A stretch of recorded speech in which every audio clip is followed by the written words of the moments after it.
سبحان من لم يتخذ صاحبة ولا ولدا سبحان من بسم اللہ الرحمن الرحیم۔ امام ابو حنیفہ رحمہ اللہ کے حالات زندگی، ادھر توجہ کریں۔ اس میں سب سے پہلے یہ بات ہے کہ آپ کا نام نعمان ہے، آپ کے والد کا نام ثابت ہے، آپ کا لقب امام اعظم، آپ کی کنیت ابو حنیفہ، اور آپ کے دادا کا نام زوتی ہے۔ یہ جو آپ کے دادا ہیں زوتی رحمہ اللہ، ملک فارس کے رہنے والے اور مذہباً پارسی تھے، پارسی میں بات کرنے والے، پارسی مذہب کے اعتبار سے تھے،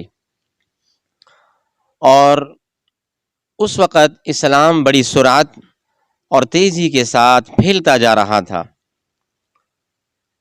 ملک فارس میں بھی کئی سارے خاندان اسلام کی دولت سے بامشرف ہوئے، اور زوتی جو امام ابو حنیفہ کے دادا تھے، یہ بھی بڑی گہری نظر سے اسلام کا مطالعہ کر رہے تھے۔ تو آپ نے یعنی آپ کے دادا نے زوتی رحمہ اللہ نے اس کے بعد جب اسلام لایا تو اپنے ہی خاندان کے لوگوں نے تکلیف دینا شروع کر دی، چین سے بیٹھنے نہیں دیا، جس کی وجہ سے آپ کو سفر کرنا پڑا۔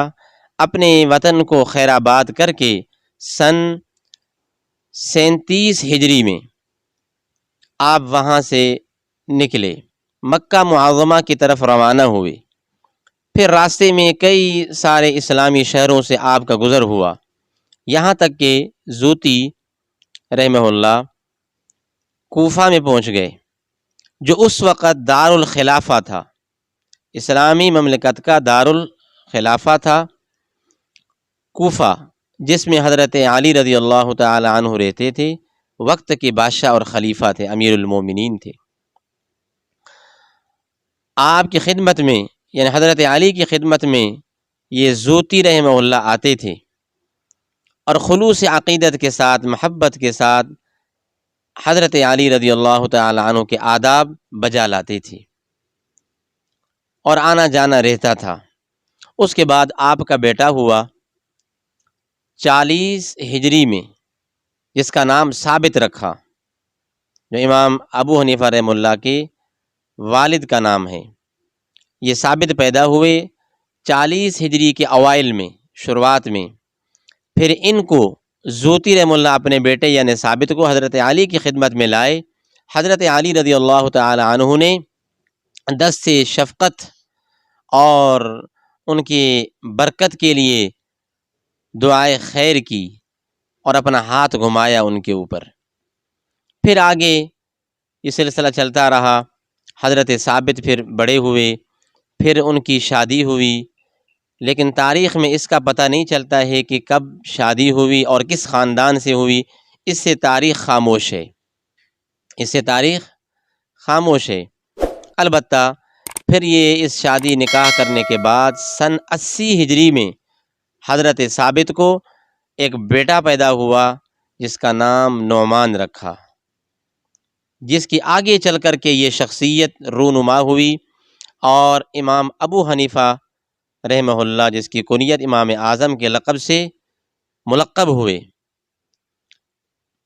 اور یہ جو زمانہ ہے، یہ وہ زمانہ تھا کہ خلیفہ عبد الملک بن مروان کا زمانہ تھا، کہ اس وقت عراق کے جو گورنر تھے حجاج بن یوسف تھے، اور اس دور میں کچھ صحابہ کرام بھی زندہ تھے، جن میں سے خادم رسول اکرم صلی اللہ علیہ وسلم حضرت انس رضی اللہ تعالی عنہ موجود تھے، سمجھا، جن کی وفات 93 ہجری میں ہوئی ہے۔ اسی طرح جو ہیں حضرت سہل بن سعد انصاری رضی اللہ تعالی عنہ، جن کی وفات 91 ہجری میں ہوئی ہے۔ اور اسی طرح جو ہے ابو عامر رضی اللہ تعالی عنہ، ابو طفیل عامر بن واثلہ رضی اللہ تعالی عنہ، جن کی وفات 100 ہجری میں ہوئی ہے، ان میں سے آپ کو حضرت واثلہ اور حضرت انس رضی اللہ تعالی عنہ کی صحبت امام ابو حنیفہ رحمہ اللہ کو ان کی ملاقات حاصل ہے۔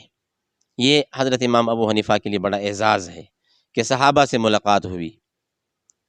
اس کے علاوہ بھی صحابہ کرام سے 6 یا 7 صحابہ کرام سے ملاقات ہوئی، لیکن خصوصی طور پر ان سے ملاقات ہوئی۔ پھر آگے بھی انشاءاللہ کچھ حالات میں آپ کو بتاؤں گا امام صاحب ابو حنیفہ رحمہ اللہ کی، کچھ دن یہ حالات پر بات چلتی رہے گی۔ سبحان من لم يتخذ صاحبة ولا ولدا، سبحان من